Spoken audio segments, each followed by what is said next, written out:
Jay here of Stretford Paddock. This is the Paper Talk. As you can see, I'm in the studio. We are live. So get involved in the chat and the comments. Going to be talking about all the latest Manchester United news, as you would expect.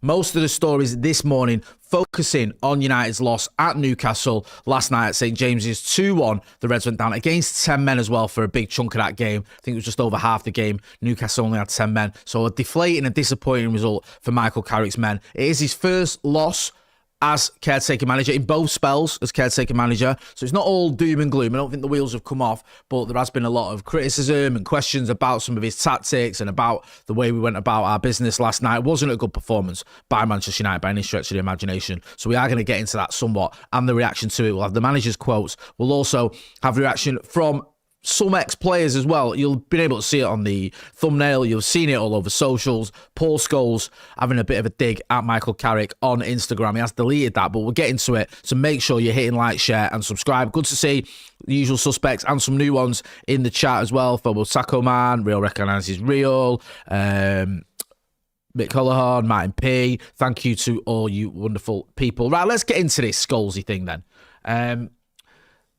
We've tweeted it. He's deleted this, but this is what he posted on his Instagram story last night. You can see it there. Michael has definitely got something special about him because United have been crap last 4 games. Night, kiss emoji, and then Tonali, love heart. Bit weird, to be honest with you, the whole thing. He's obviously realised that it's not gone down too well, or someone's had a word with him, or he's seen the reaction or whatever, because he's deleted it. I don't think it's up there anymore. But when you've got over 1 million followers and everyone sort of knows that you're a United legend, it's not like no one's going to notice if you post something, leave it up for an hour or two and then delete it.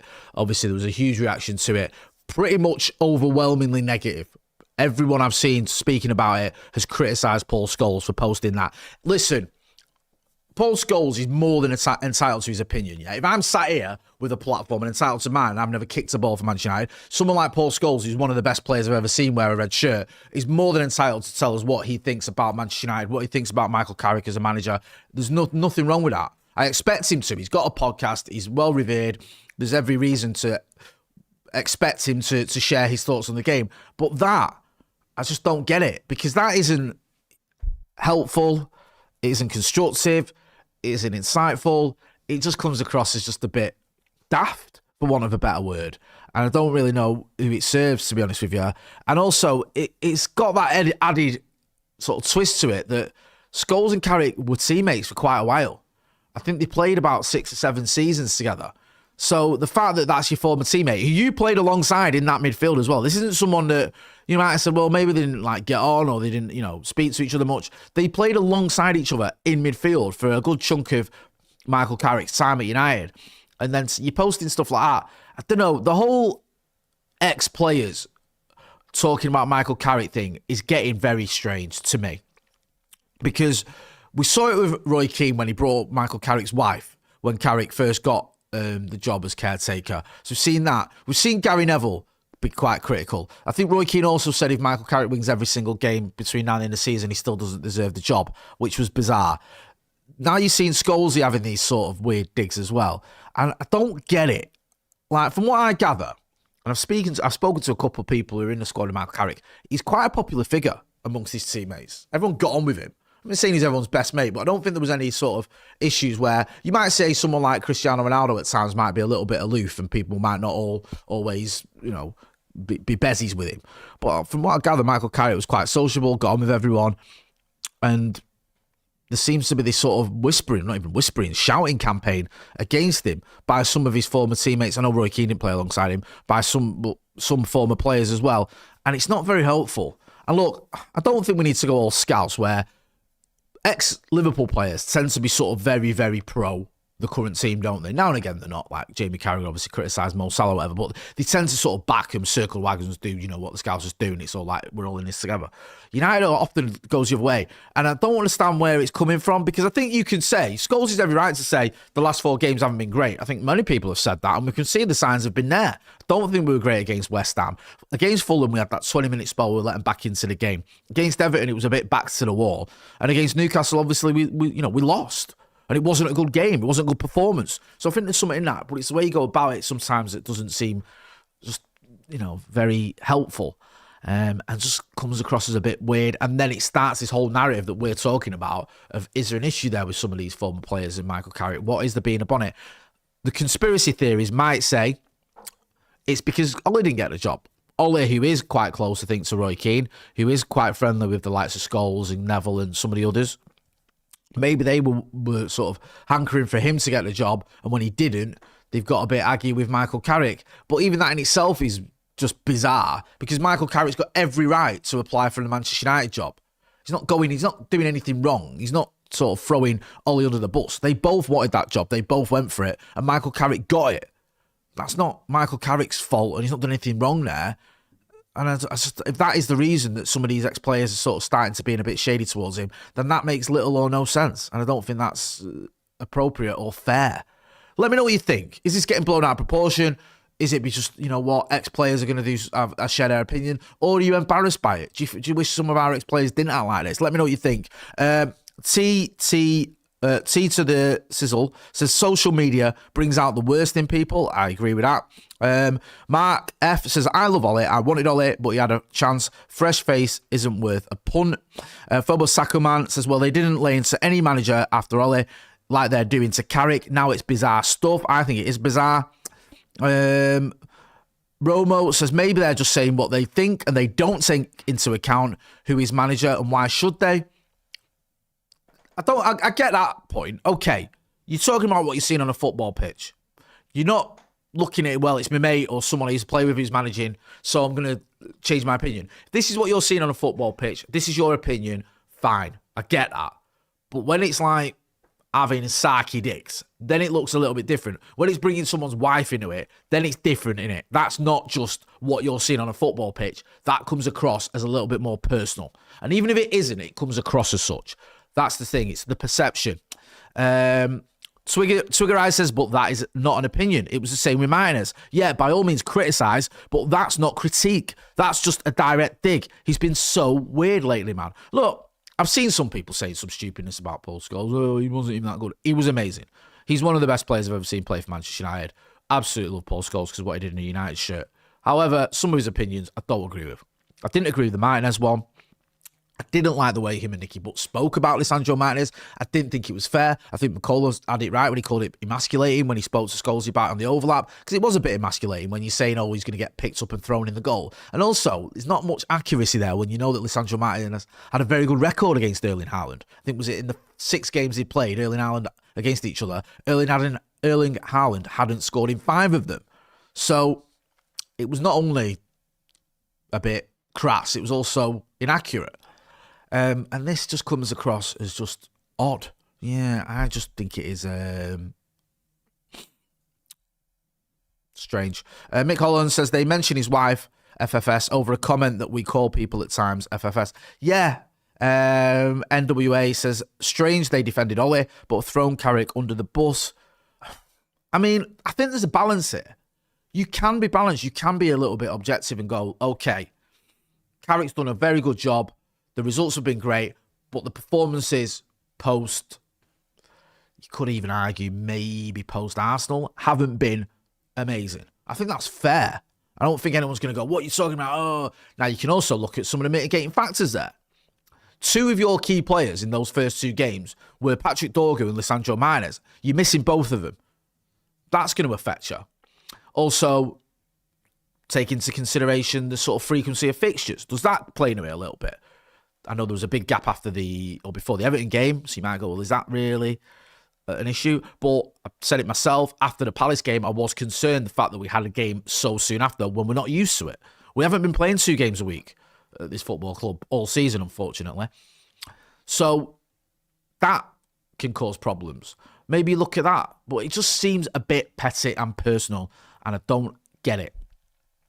You can criticise that performance, by the way. I'm not for 1 minute saying you can. No one's sitting here. This isn't MUTV saying you're not allowed to criticise Michael Carrick or question him. You're not allowed to criticise those performances or question the players. Of course you are, and you should. I think it's healthy to do that. I think if you just sort of blindly go, everything's rosy, everything's fine, losing to 10-man Newcastle, there's nothing wrong with that. That's a bit daft. But I think it's the nature of some of this criticism, the personal nature of it as well. It doesn't sit well with me. I don't like it. Scholes has a chip on his shoulder. F knows why, says Kenny.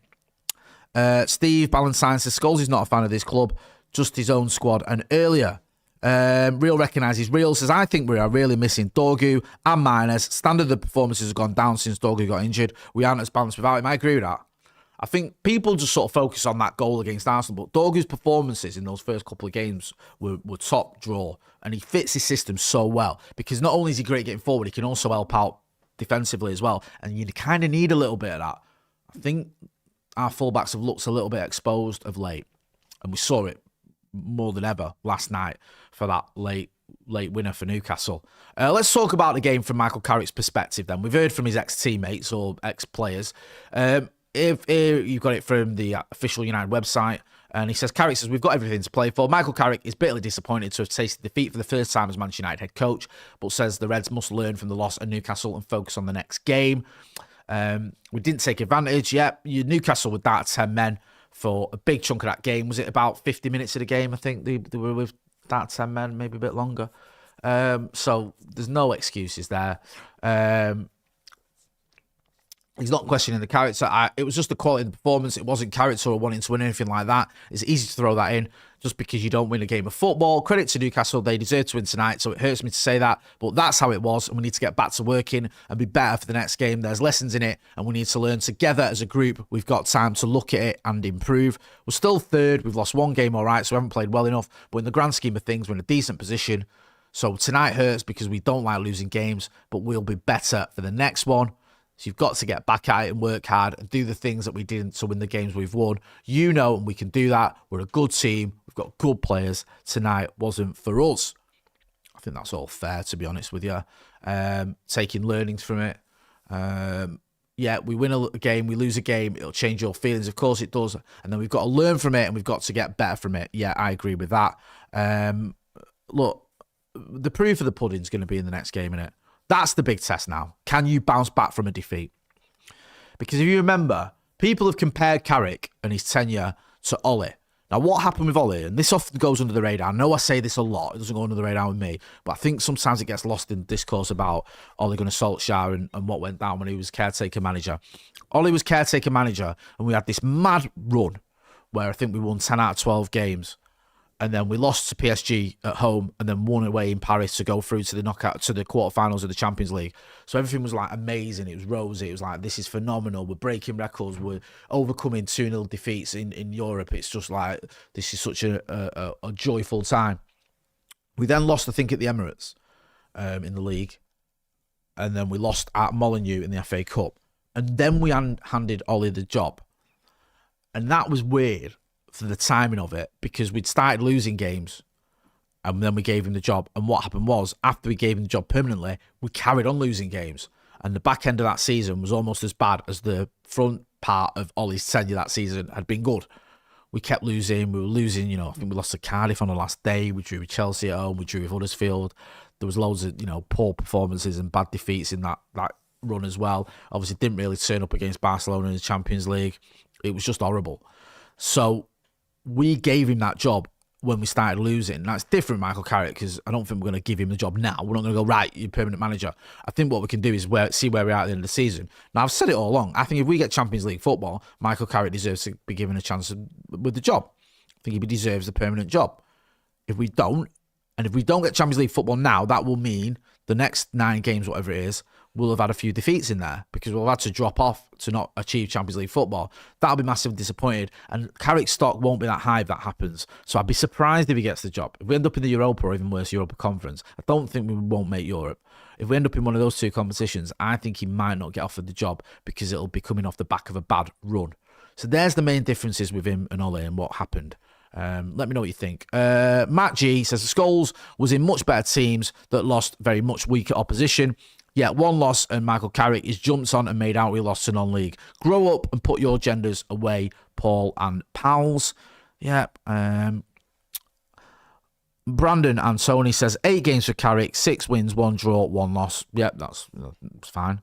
Yeah.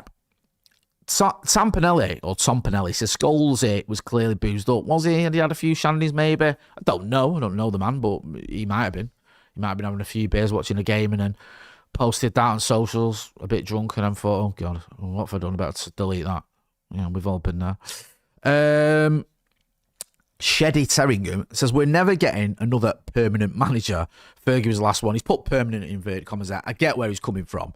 Like a long-term manager who's going to be, here for the duration. I think sometimes we're kind of chasing the next Fergie out. We're chasing the next manager who's going to be here for 26 and a half years, which is nonsense. It ain't going to happen. We kind of did that post-Busby, and then we had to wait 20 years until we found Fergie. You don't get managers like that very often. We're fortunate that we have had arguably the two greatest managers of all time in Sir Matt Busby and Sir Alex Ferguson at our football club. What you want is a good manager who can get the best out of players and get you challenging for the top honours. I think Michael Carrick can do that. But we'll wait and see. We'll wait and see. If you don't, fine. Let me know who you do want. Get involved in the chat in the comments. Let's talk about Nusayr Mazraoui. See here, he didn't look comfortable when he was leaving St James's Park. Yeah, he's limping there. Someone carrying a coat rail there as well behind him. Yeah, I mean, that did for us, didn't it? When Mazraoui went off, that sort of scuppered our left-back position. Malacia comes on and looks like someone who's not played Premier League football for 2 years, because he hasn't. And that's a bit of a nightmare. But I don't want to be too harsh on Tyrone Malacia, because I think that was a mistake by Michael Carrick, and I think Michael Carrick probably realises that now. He's not stupid. He's going to realise I shouldn't have done that. I should have maybe put Aidan Heaven there at left back. He has played at left back, by the way. But we move on. There's no point in going backwards. Say there's no point in going backwards, but let's have a story that's going backwards. Gareth Bale. On leaving Spurs. I did talk to United, yeah. They actually bid more than Real Madrid. I spoke with David Moyes, but my heart was set on Madrid. What a loser. Imagine going to Madrid when you could come to Manchester United. Oh, did you win at Madrid or a few Champions Leagues? Pathetic. Could have come to United and played in the Europa League final twice. Yeah, we know this, don't we? I think Stephen Howson spoke about this years ago. How he'd bumped into Bale's dad or someone associated with Bale, and they'd sort of spoken about the idea that he was going to come to United. It was happening. David Moyes has spoken about the fact that he thought Bale was happening. I think David Moyes thought for the summer that he came into United, we were going to have Cesc Fabregas and Gareth Bale. And in the end, we ended up with Marouane Fellaini. And I quite like Fellaini, but let's not be stupid about it. It's not the same as getting Bale and Fabregas, is it? So that's a bit of a disappointment. And that's the sad thing about United. We'd never really recovered from that summer. That was the summer where you had to get it right, because you're the champions. You've still got a good team. You're title holders. It's an aging team, though, and it needs reinforcements. You go out there in that summer and you get a couple of world-class players like the likes of Bale and Fabregas, and all of a sudden you're challenging for titles again. Even maybe with David Moyes at the helm, because that team is so good. But you end up with players that just aren't quite at the level you need them to be, and you haven't got Fergie to get the best out of him. Plus, you've got players like Rio who are getting on a bit and have probably, only got that season left in them at the top level. Yeah, it was just a complete recipe for disaster, wasn't it? Unfortunately. Let's have a look at the next one. Maguire arrest. Yeah, this happened last night. I mean, what the bleeding hell has been going on here with the Greek police? Or the justice system. Manchester United defender sentenced over 2020 Mykonos incident. All right, only took 6 years. Jesus Christ, what were they doing? What did he get? He's given a suspended sentence. We've all been there. By a Greek court over an incident on the island of Mykonos in August 2020.